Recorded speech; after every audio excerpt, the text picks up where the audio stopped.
Alright, so for those of you who are new to DCC, I'm just going to give you a quick overview of what's going to go on when I press certain buttons with the MRC Kato SD70 Max / AC 4400, DCC decoder with sound. So, 1 triggers a bell. Of course, actually, you have to start up the engine first, so just press any function key to start up the engine.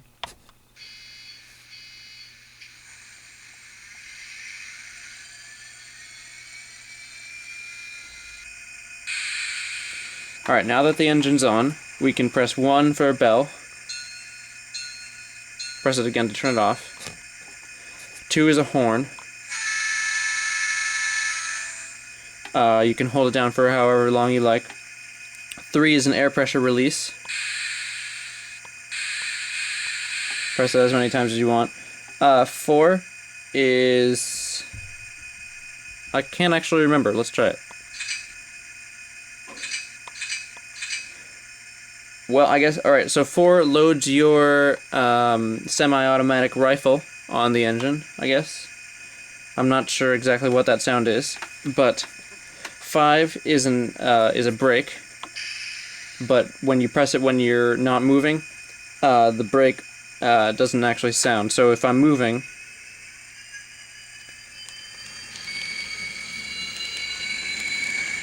so that was the sound of a brake.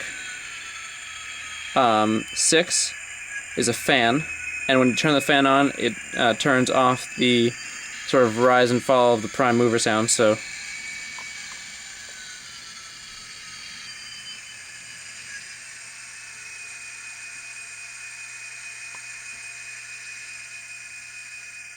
you can hear it turn on and off. So 7 is a coupling noise, so to couple you press 7 once. To uncouple, you press 7 again. 8 is a short air release. Press it 3 times while the engine is running consecutively, and you will shut the engine down. It goes through a shutdown sequence. We'll do that at the end. 9. Don't remember what this is. Oh, it's a fan. And you have to let it run out to go to the next function. So, 0 is the lights. Press 0 twice in a row, sort of quickly, and on the new MRC decoders, press 0 twice and it turns off all sounds. Press 0 twice again, and it will turn back on. F14 is a sort of a clashing noise. A little weird. And F15 is a compressor sort of filling up with air.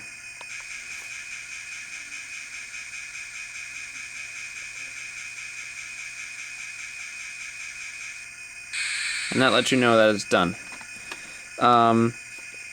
That's pretty straightforward. F13 is a pressure release. F10 is a clickety-clack of the railroad tracks if you're moving. I'll just put it at 1, even though I'm not actually moving, it'll still turn this on. Here, I'll try it again. Alright, so it doesn't work without a prime mover sound, but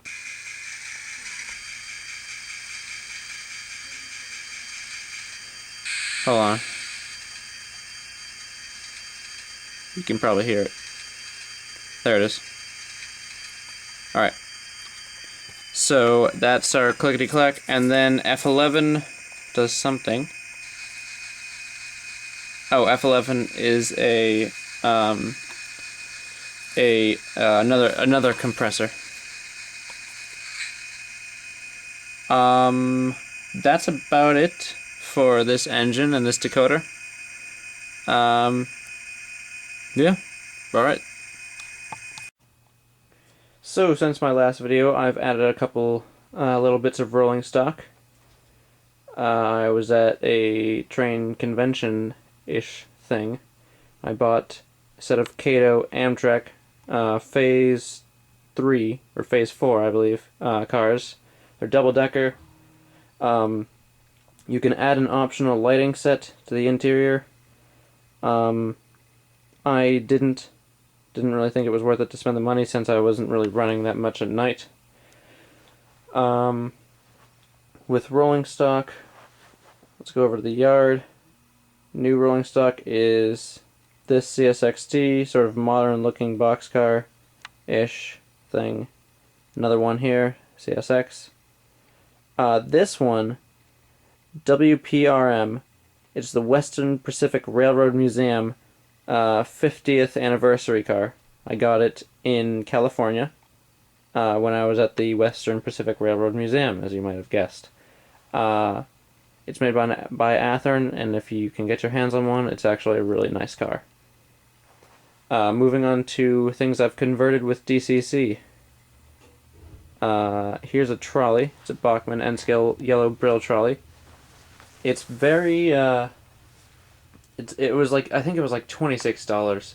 And I've converted it to DCC with a the Digitrax DZ125 or 135, 123. I can't even remember.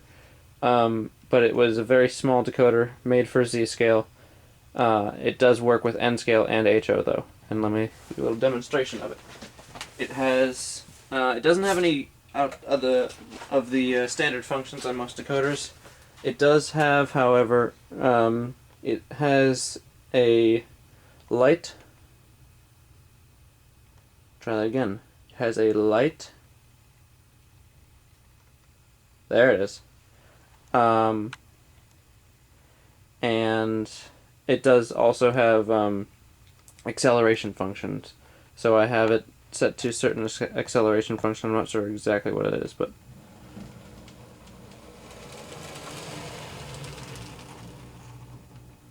right. Okay, so that's the N-scale yellow brill trolley. I think that's about it in terms of what I've done with this.